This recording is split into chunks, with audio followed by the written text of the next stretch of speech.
Praise the Lord. எனக்கு அன்பான தேவ ஜனமே, தேவ பிள்ளைகளே, தேவனாகிய கர்த்தர் உங்கள் ஒவ்வொருவரையும் ஆசீர்வதித்து காத்து நடத்துவாராக. இந்த நாளிலும் தேவன் உங்களோடு கூட பேசுகிற அவருடைய வார்த்தை நியாயாதிபதிகளின் புஸ்தகத்திலே 8ஆம் அதிகாரம் 23வது வசனத்திலே வாசிக்கிறோம்.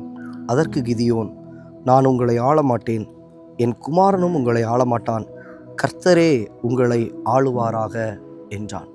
ஆம் தெய்வ ஜனமே, இங்கே நாம் பார்க்கும் பொழுது இஸ்ரவேலர்களுடைய வாழ்க்கை, அவர்கள் மீதியானியரின் நிமித்தமாய் பயப்பட்டு அவர்கள் கவலைகளோடு கூட வேதனையோடு கூட இருந்தார்கள். அந்நாட்களிலே கிதியோனை கர்த்தர் எழும்ப பண்ணினார்.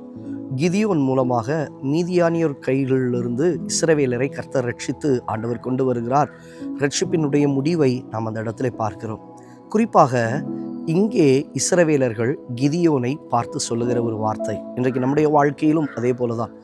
நாம் கடந்து போகிறதான சூழ்நிலைகளிலே நாம் விடுவிக்கப்படும் பொழுது அல்லது நம்முடைய வாழ்க்கையில் ஒரு அற்புதங்கள் நடைபெறும் பொழுது நாம் என்ன யோசிக்கிறோம்? நீங்களே எங்களை நடத்திடுங்க, நீங்கள் என் கூட இருங்க, நீங்கள் எங்களை பாதுகாத்து கொள்ளுங்க, இப்படி அவங்கக்கிட்ட நம்ம விழுந்துருவோம். இது அநேகருடைய வாழ்க்கையில் காணப்படுகிறதை நாம் பார்க்கிறோம். நம்ம எதை சார்ந்து கொள்ளுகிறோம்? செய்கிற தொழிலையோ அல்லது செய்கிற வேலையோ அது நமக்கு கிடைச்சிட்டா அதையே நம்ம பற்றி கொள்ளுகிறோம். இல்லை, தேவனுடைய வார்த்தை இப்படியாக சொல்லுகிறது. அங்கே கிதியோன் சொல்லுகிறான், எப்பா, நானும் உங்களை ஆள விரும்பலை, என் குமாரனும் உங்களை ஆள விரும்பலை, கர்த்தரே உங்களை ஆளுகை செய்வாராக. தேவ பிள்ளைகளே, இன்றைக்கு நமக்கு கிடைக்கிற அல்லது நமக்கு உண்டாயிருக்கிற காரியங்கள் நம்மை ஆளுகை செய்ய வேண்டாம், கர்த்தரே நம்மை ஆளுகை செய்வாராக. இந்த நாளிலே தேவனிடத்திலே நீங்கள் கேளுங்கள், ஆண்டவரே, எங்கள் வாழ்க்கையில் எங்களுடையவைகள் எங்களை ஆளுகை செய்ய வேண்டாம், நாங்கள் சார்ந்திருக்கிறவைகள் எங்களை ஆளுகை செய்ய வேண்டாம், கர்த்தரே எங்களை ஆளுகை செய்வாராக, தேவனே எங்களை ஆளுகை செய்வாராக. காரணம் என்ன? அவர் ஆளுகை செய்வாரானால் நித்தியமாய் அவர் நம்மை கடைசி வரையிலும் நடத்துவார். வாசிப்பீர்களானால் அங்கே கிதியோனுடைய நாட்களிலே 40 வருடம் தேசம் அமைதலாய் இருந்தது. ஆனால் அதற்கு பின்பாக தேசத்தில் ஏற்பட்ட பல காரியங்களை நாம் பார்க்க முடியும். இதே போலதான் நம்முடைய வாழ்க்கையில் ஒருவேளை சில காரியத்தை நம்பி இருப்போம் அப்படின்னா கொஞ்ச நாட்கள் வரைக்கும் தான். ஆனால் தேவனை நம்ம சார்ந்திருப்போம், ஆனால் அவர் கடைசி வரையிலும் விழுந்தாலும் நம்மை எழுந்திருக்க செய்வார்.